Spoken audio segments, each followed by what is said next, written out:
In this week's vlog, we go over improving the sound of my F82 M4. It's needed. And we go over this stunning Dravit Grey M340i, finished off with 20-inch M-WXs, finished in the Neodyme Porsche RS Gold.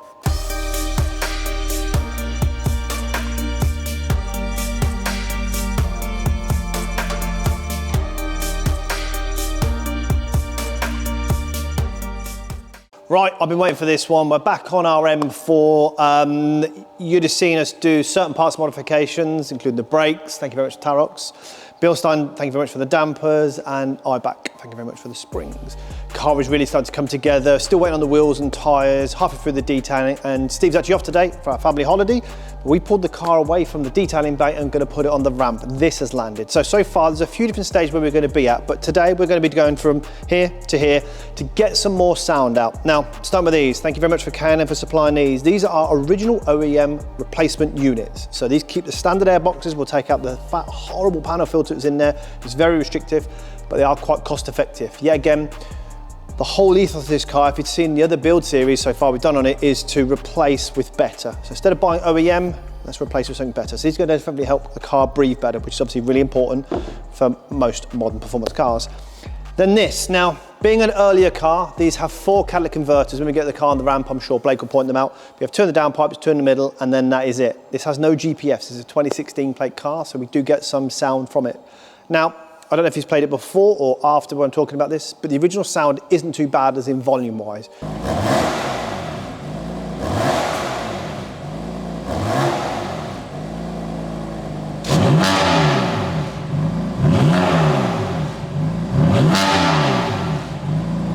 There's no real depth and tone, but they are not a bad on and off switch from the valves, but as you say, they don't sound too bad. You rev this next to a modern G82 M4, they're a lot quieter. So this from factory sounds pretty good. But to start with, instead of taking any of the catalytic converters out, we're going to run this. This is the race axle back system. And in short, we take off the 2 valve controllers off the original exhaust on top here. So it still works on the drive select. So if I want it in comfort mode, as you can see, it'll close off the valve and then go into this resonated box. And then when you open it up, it will basically act as a rear box delete. Now that's what we want. We want the ability to have flexible of 2 types. Now styling for this car, we've not talked about that yet. There's something coming on that one soon. But that will equal to what tailpipe choice we go for. So there's a few more than this, but these ones I just grabbed out of the showroom. Thin-walled chrome. These are really nice. These are very popular on the G80s. We do a lot of these on Golfs as well, Golf R's, quite reminiscent of the OEM tailpipe. And of course, we do those in chrome and in the black chrome as well. Now, if this is a competition pack car, I'd probably go for the black chrome because it keeps the theme with the black badges and the black grills and things like that. But we're not going to use those. Carbon. One of my favourite tailpipes. I like the fact that it's carbon titanium. It weighs next to nothing. Dry carbon on the car would look obviously pretty smart with this nice inlay of the titanium, gives us real detail without being too big. So it's quite a nice looking tailpipe. But that's not for me either. So the one we've actually chose to go for is this. This is a 102mm rolled in chrome tailpipe from Remus. This looks absolutely beautiful on this car. The reason we've gone for this one is it's very reminiscent or very sort of designed on, if you like, an OEM tailpipe, but bigger. And I might give you a bit of a theme of what we plan to do with the rest of the styling on the car and maybe the wheel colour choice as well. But let's get the car in the air. Blake will show you when we're cutting, get the horrible thing off and put this on and get some noise from it. And I'll be back once it's all done, proper excited.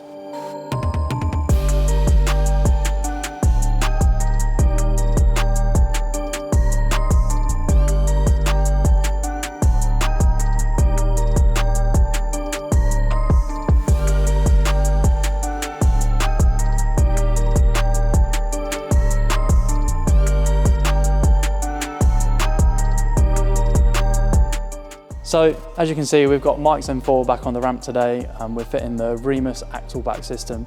Now this system is roughly cut off around here, like it says in the name, axle back. Today we're not removing the centre res or the secondary cats and definitely not the primary cats.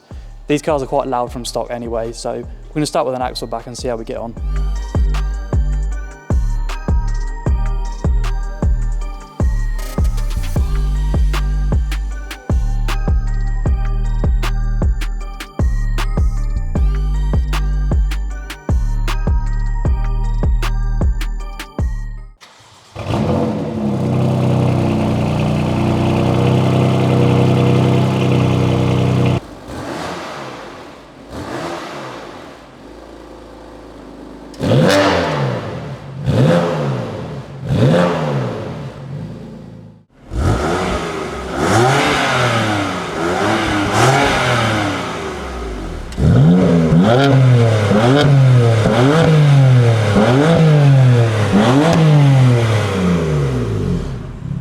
So this week in the bay, we are stood in front of one of my favourite cars, the Audi RS6. And now this customer has brought it to us for a little bit of a spruce up. Now, that means it's going to go in for XOV5 as a standalone coating for the paintwork.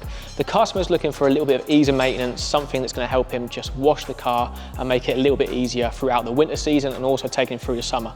XOV5 is perfect for that as a standalone. So we're going around the car at the moment. It's halfway through coating. We're going to jump back onto the left-hand side and get this car finished up.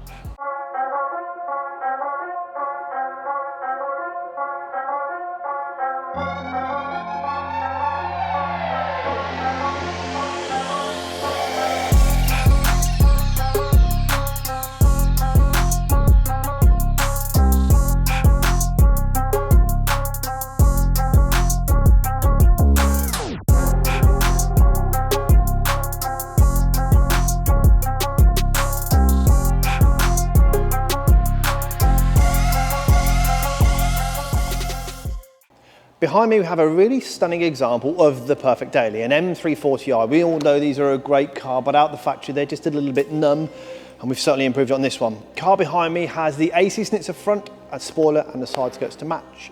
It is also running on our 20-inch M-WX wheels finished in the Porsche Neodyme Gold. This RS Gold looks great, really nice detail, especially against the Dravit Grey. We've actually had this car in for detailing. On better sunny days, this car really pops.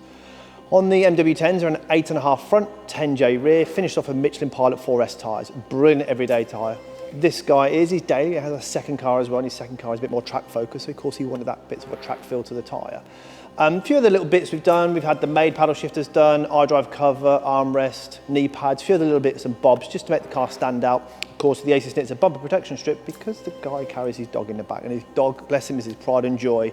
No springs on this one yet, so a lot of those people are asking, what do the wheels look like without springs? They look like this behind me. In my personal opinion, still needs that drop when you fit the 20-inch wheels. We've said before, going from the 19 to the 20, it naturally steps the car up. Even though it's the same rolling radius, from a 19 to a 20, you still have to physically put a bigger wheel and tyre onto it, so you are lifting it up ever so slightly. It raises the car by about 12, 13 mil. That's why that 20 mil I-back drops looks perfect on these. So I'm obviously going to talk to the customer, enjoy the B-roll, I'm going to try and convince him to put springs on his car. Thanks a lot.